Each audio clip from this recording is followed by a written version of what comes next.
Baik, bismillahirrahmanirrahim. Assalamualaikum warahmatullahi wabarakatuh. Selamat petang dan kita berjumpa lagi dalam kelas kita online pada hari ini. Jadi insya-Allah mungkin akan ada dari semasa ke semasa kawan-kawan awak yang lain akan masuk ke dalam Zoom ini. Jadi sebab kita perlu teruskan kelas, hari ini kita nak teruskan perbincangan. Kalau yang sebelum ni kita berbincang tentang tamadun Cina yang berfokuskan kepada perkembangan pendidikan, lokasi dan juga ciri-ciri peperiksaan perkhidmatan awam. Jadi hari ini kita sambung lagi berkaitan dengan ciri-ciri sistem peperiksaan perkhidmatan awam yang lebih terperinci, yang mana dia masuk ke bahagian tahap-tahap peperiksaan perkhidmatan awam. Okey. Jadi kita boleh tengok slide yang cikgu ada. Kita ada buku teks digital. Okey. Jadi semua boleh nampak tak? Semua boleh nampak? Share screen ni. Boleh dulu. Ya? Dengar tak? Nampak tak? Dengar. Okey. Oh. Volume cikgu kecil ah. Okey. Baik. Kita dah bincangkan bahawa ciri-ciri sistem perkhidmatan awam ini merupakan satu peperiksaan yang sangat kompetitif. Okey. Hanya lelaki sahaja yang dibenarkan untuk menduduki peperiksaan ini. Okey. Kemudian dia bertujuan untuk mengekalkan tradisi dan budaya Cina, terutamanya ajaran Konfusianisme. Dan dia melarang terhadap sebarang bentuk perubahan bagi mengekalkan keaslian tradisi Cina. Jadi lulus dalam peperiksaan ini merupakan satu matlamat utama pendidikan bagi seorang anak lelaki. Seseorang calon yang berpotensi akan menerima tajaan daripada penduduk kampung dengan harapan calon yang dipilih itu berjaya dalam peperiksaan, menaikkan nama keluarga, kaum dan kampung tersebut. Sistem peperiksaan ini dikawal dengan ketat. Sistem yang sama dilaksanakan seluruh empayar dan orang yang meniru akan dikenakan hukuman. Oleh yang demikian, untuk mengelakkan sebarang penipuan calon, semua calon dikurung sebelum peperiksaan itu berlangsung. Dan hanya mereka yang lulus dengan cemerlang sahaja akan diserap ke dalam sistem perkhidmatan kerajaan. Peperiksaan ini berkisarkan tentang 4 buku, The 4 Books, dan 5 kitab, The 5 Classic, yang dikenali sebagai 9 buku suci. Baik. Yang ni dia punya nama-nama 9 buku tersebut ialah The Analects of Confucius, The Mencius, The Great Learning, The Doctrine of the Ming. Manakala The 5 Classic seperti The Book of Songs, The Book of History, The Book of Rites, The Book of Change, dan The Spring and Autumn Annals. Mungkin dia ada dia punya perincian dia lah, tapi tak dapat kita nak bincangkan dekat sini. Baik. Ada 3 tahap peperiksaan perkhidmatan awam. Ada 3 tahap.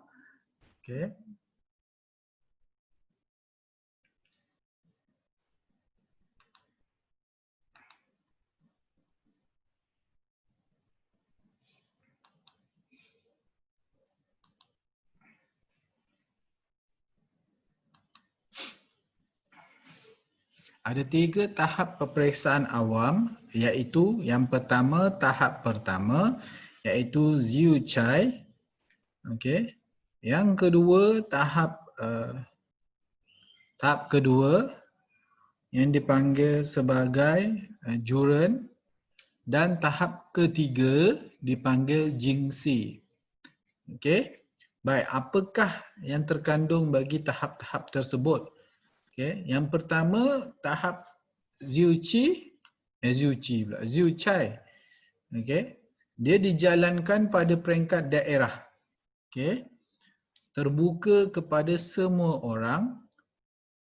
Diadakan 2 kali setiap 3 tahun. Tempoh peperiksaannya sehari sahaja. Bilangan calonnya 500 hingga 2,000 orang. Dan kadar kelulusan 1 orang untuk 35 calon. Jadi memang tak ramai lah. Dalam 35 orang, dalam satu kelas contohnya hanya seorang saja yang layak untuk pergi ke tahap kedua. Jadi ini menunjukkan bahawa sistem peperiksaan tersebut mempunyai tahap yang sangat rumit dan kompleks. Yang kedua, juren yang pertama dijalankan di ibu kota daerah. Okey. Hanya terbuka kepada calon yang lulus tahap pertama. Diadakan 3 tahun sekali. Tempoh peperiksaannya 3 hari dan bilangan calonnya ramai, 4,800 hingga 10,000 orang dan kadar kelulusannya daripada 120 orang hanya seorang sahaja lulus. Okey. Kalau kamu boleh buat kiraan, kalau kamu boleh buat kiraan, what's that? Ni. Kalau kamu boleh kira-kira, maknanya kalau satu orang nisbah dia 120, berapa anggaran minimum jika 4,800 calon? Ada siapa boleh kira? Bahagikan 4,800 bahagi 120, berapa kamu dapat? Aidan, Faris, Wan Haris, Naufal, cuba buat kira-kira sikit. 4,800 bahagi 120, berapa calon yang lepas minimum? Halo, teka. 20 orang? 40. 40 orang. Itu tekan kalkulator ke apa? Tekan kalkulator ke apa? Dah hilang lah suara. Okey, 40 orang. Kalau 10,000 orang calon bagi 120, maksimum dia 83 orang. Tak ramai. Okey, betul lah tadi siapa yang jawab tadi, terima kasih. 40 orang calon daripada tahap kedua ni layak ke tahap yang ketiga. Tahap ketiga pula dipanggil jinsi, dijalankan di ibu kota kerajaan. Diadakan 3 tahun sekali dan tempoh peperiksaan dia selama 13 hari. Okey. Dijalankan di ibu kota, diadakan 3 tahun sekali, peperiksaan tempohnya adalah 13 hari. Okey, baik. Setakat ni boleh ikut? Boleh. Boleh. Okey. Baik. Seterusnya, dia punya perincian dia. Mereka yang lulus dalam peperiksaan ini akan diserap ke dalam perkhidmatan awam kerajaan dan mendapat banyak keistimewaan. Okey, yang pertama. Yang kedua, calon yang lulus tahap pertama mendapat butang keemasan yang akan dilekatkan pada topi mereka. Diterima sebagai kaki tangan kerajaan peringkat rendah dan menyertai majlis santapan diraja. Okay. Ini baru peringkat yang pertama tadi, berjaya dia akan bagi satu butang keemasan. Okay. Lekat pada topi. Boleh pergi majlis santapan diraja. Jika dia lulus tahap kedua, dia akan memperoleh butang keemasan dan mendapat jawatan dalam kerajaan. Selain itu, rumah mereka akan mempunyai tanda nama yang diletakkan di pintu masuk dan mempunyai kaki tangan pengiring. Okay. Bagi calon yang lulus peringkat ketiga mendapat kedudukan dan pangkat tinggi dalam kerajaan dan memperoleh pelbagai keistimewaan yang lain. Bukan sahaja untuk dirinya tetapi keluarga dan kampung. Okay. Sistem peperiksaan untuk memilih kaki tangan kerajaan menjadi contoh kepada negara-negara di dunia dan diamalkan hingga hari ini. Sistem ini menghasilkan ramai sarjana seperti Dong Zhongshu, yang merupakan sarjana Confucius terkemuka dan sejarawan Cina pertama dipanggil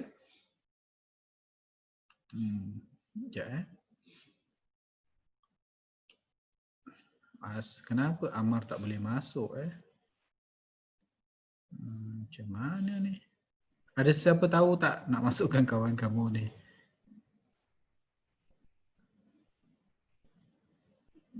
Cikgu pun tak ada idea ni. Kerana dia kena cuba jaya kot.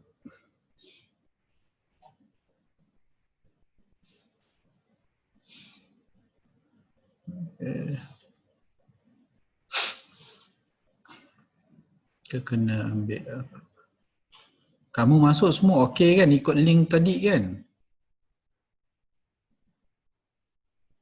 Betul? Wan Haris masuk ikut link Betul. Cuba komen dekat dalam Telegram tu, Amar Hairul Kamar tak dapat masuk What happened Sekejap cikgu. Cuba tanya apa masalah dia. Ke dia tak download Zoom? Okey. Baik, kita sambung. Sarjana terkemuka yang bertajuk CG. Okey, karya ini mengisahkan tentang sejarah Cina hingga tahun 19 sebelum Masihi. Perkembangan dalam bidang sosial terutama pendidikan pada zaman Qin dan zaman Han sangat bergantung kepada keamanan yang wujud dalam kerajaan tersebut. Okey. Jadi itu dia. Bermakna sistem peperiksaan yang diamalkan di negara China ini sangat kompleks, sangat kompleks, yang mana ada 3 tahap yang perlu diikuti. Okey, yang mana setiap tahap tu dia ada memberi kelebihan kepada calon yang berjaya. Okey. Maknanya yang pertama, sekiranya dia berjaya tahap pertama, dia akan mendapat butang keemasan. Butang tu dia perlu lekat dekat topi. Kalau dia berjaya di peringkat yang kedua pula, dia akan juga mendapat butang keemasan dan dia mendapat jawatan rasmi dalam kerajaan. Siap dekat depan rumah tu ada tanda nama yang diletakkan di pintu masuk dan dia layak untuk mendapat kaki tangan pengiring. Okey, cuma tempoh peperiksaan yang diadakan 3 tahun sekali. Okey, katakanlah tahun 2020 dah ada exam, kamu demam, tak berjaya exam. Kamu kena hadir pada tahun 2023. Okey, 3 tahun baru dapat. Dan dia baik dan dia buruk lah. Okey, maknanya kalau once kamu lepas berjaya, memang rezeki kamu memang banyak lah. Okey. Jadi seterusnya di tahap yang ketiga, dia sekali lagi dia adakan 3 tahun sekali. Maknanya sama juga macam tadi. Mungkin kita boleh buat kira-kira, maknanya kalau 2020 dia buat ujian tersebut, 2021 dia akan ada peringkat kebangsaan punya. Exam dia. Lepas tu dia akan bersila gantilah. Dia akan ikut dia punya peringkat-peringkat dia. Kemudian selepas kita membincangkan tentang kelebihan ataupun manfaat peperiksaan itu, kita lihat pula satu teknologi yang sangat baik. Satu teknologi yang sangat baik yang diperkenalkan di tamadun Cina, iaitu proses untuk membuat kertas. Proses untuk membuat kertas. Baik, ada beberapa tahap, okey, ada beberapa peringkat untuk menghasilkan kertas.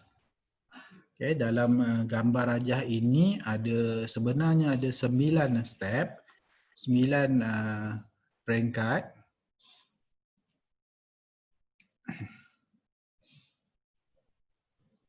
Sekejap.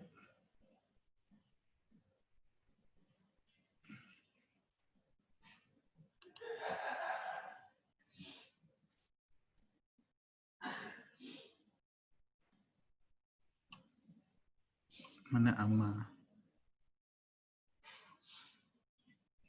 Okey, kita teruskan. Minta maaf ada gangguan tadi. Alhamdulillah lah, Abang kata 5 dah masuk sekolah. Kamu nanti tunggulah, sabarlah. Sedikit masa lagi insyaAllah. Seterusnya kita melihat, kalau suara saya kamu tak dengar, kamu beritahu supaya saya boleh increase level of my tone. Okay. Untuk proses membuat kertas ini ada 9 langkah. Yang pertama ialah mengumpulkan bahan kulit pokok, serpihan rami kain dan jaring ikan. Okey. Kemudian dia rendam di dalam air. Kemudian lepas rendam dalam air, dia rebus. Kemudian nombor 4 ini proses merebus dengan api yang banyak, keluar uap. Kemudian mengumpulkan rebusan di dalam satu bekas. Okey, mengumpulkan rebusan di dalam satu bekas, dikacau hingga menjadi dia tumbuk, saya rasa dia tumbuk ni, nampak tu ni. Okey, dia tumbuk. Dua-dua ni dia tumbuk. Okey. Kemudian dikacau hingga menjadi cecair yang pekat.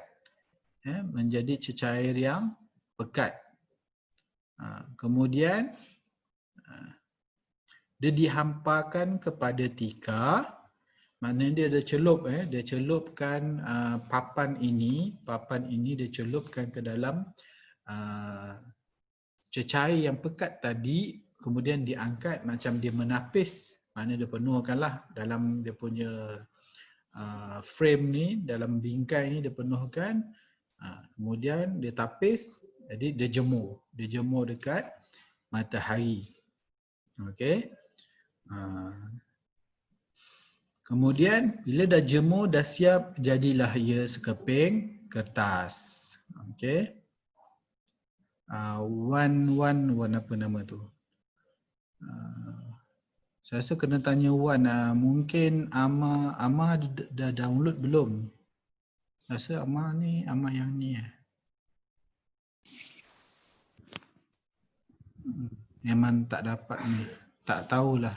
Mungkin minta dia tunggulah. Bila dah ni nanti kita bagi dia link YouTube lah. Dia boleh follow YouTube lah. Okay. Okay. Mungkin ada apa-apa sedikit masalah, rumit lah sikit kan. Okay. Baik, sistem pendidikan, dia punya rumusan. Rasanya langkah buat kertas ni tak susah, betul? Mudah kan? Mudah kan? Halo? Halo? Langkah membuat kertas ni okey kan? Okey. Tak susah mana rasanya ni. Very simple saja. Okey. Nanti Haris beritahu dekat Amma tu, dia boleh layari YouTube cikgu lah untuk ni kan, continue dengar kan. Sebab saya cuba untuk tak lari daripada fakta-fakta sejarah. Ni siapa punya kawan? Dia tak download lagi? Oh, dia tak download, memang rasa susah juga tu. Memang susah lah. Tak apalah, tak ada rezeki lah. Okay, mungkin memang dia kena download benda tu. Okay. Baik, sistem pendidikan, ni rumusan bagi bab tamadun Cina. Sistem pendidikan merupakan asas penting yang membolehkan tamadun Cina mencapai kecemerlangan dalam pelbagai bidang. Melalui sistem pendidikan yang teratur serta penilaian yang kompleks, membolehkan China melahirkan kalangan pelajar dan sarjana yang bertanggungjawab dan menjadi pentadbir dalam kerajaan. Okay, jadi sistem ini bertahan dan berterusan di China sebelum dimansuhkan pada abad ke-20. Maka jelaslah pendidikan ini berupaya menjadi ejen perubahan dalam pembangunan negara seperti yang dilaksanakan di Malaysia. Okay. Maknanya usaha kita kat Malaysia ni begitulah, kita usaha keras untuk memastikan semua anak-anak kita tidak tercicir untuk mengikuti kelas. Okay. Sedikit rumusan berkaitan dengan kesimpulan bagi bab 7.0 ini, iaitu tamadun India dan China. Ada sesiapa nak baca kesimpulan ni? Aidan boleh baca kesimpulan? Boleh. Tolong bacakan sikit. Kecemerlangan dalam tamadun India ditonjolkan melalui aspek perluasan kuasa yang dijalankan sama ada melalui kekuatan tentera atau keagamaan. Kedua-duanya memainkan peranan yang besar dalam melahirkan kegemilangan dan keagungan tamadun India. Chandragupta Maurya dikenali sebagai tokoh penting dalam perluasan kuasa dengan menggunakan kekuatan tentera. Asoka pula dikenali kerana meluaskan pengaruh tamadun India melalui kekuatan tentera dan keagamaan. Kepimpinan Asoka yang menekankan kepada sifat belas ihsan dan keadilan serta melayan rakyat dengan baik merupakan contoh pemimpin yang sangat penting sehingga beliau disayangi oleh rakyatnya dan dikagumi oleh orang asing yang melawat India. Okey, baik, terima kasih. Syami baca tentang tamadun Cina ni. Syami. Tamadun Cina telah menunjukkan pencapaian yang cemerlang dalam pelbagai bidang kehidupan. Sistem pendidikan telah melahirkan golongan pelajar dan pemimpin yang membentuk kecemerlangan tamadun Cina. Kualiti pendidikan yang tinggi adalah penting untuk pembinaan sesebuah negara bangsa.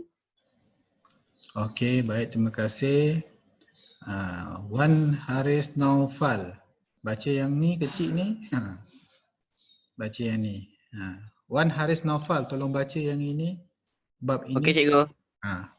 Bab ini telah menjelaskan peningkatan yang berlaku dalam tamadun India dan tamadun Cina sehingga membolehkan kedua-dua tamadun dikenali sebagai tamadun yang teragung di Asia khasnya dan dunia amnya. Bab seterusnya akan membincangkan satu lagi tamadun yang terkenal dan terpengaruh di dunia iaitu tamadun Islam. Okey, baik, terima kasih. Okey, jadi dengan itu kesimpulan, bukan kesimpulan, okey, dia punya perincian tentang bab 7 ini seperti yang kawan-kawan kita dah baca tadilah. Okey. Kalau kita tengok dalam buku teks ini ada soalan-soalan yang disediakan. Okey. Mungkin kamu boleh, kalau kamu ada buku teks digital, kamu boleh ambil soalan ni dan cuba jawab. Kalau tak ada masalah, saya akan bagi latihan. Okey. Jadi untuk memberi latihan, sama juga macam tempoh hari, cikgu akan postkan soalan di Telegram. Okey, dan kamu boleh menjawab soalan tersebut dan kamu boleh hantar kepada cikgu melalui Telegram. Okey.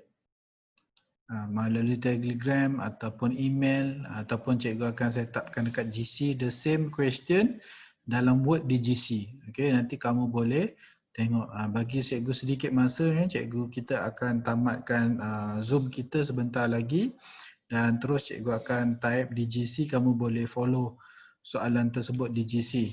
Boleh ya? Boleh? Boleh ke? Boleh. Okey, soalan pun tak banyak. Ada satu soalan tapi dia panjang.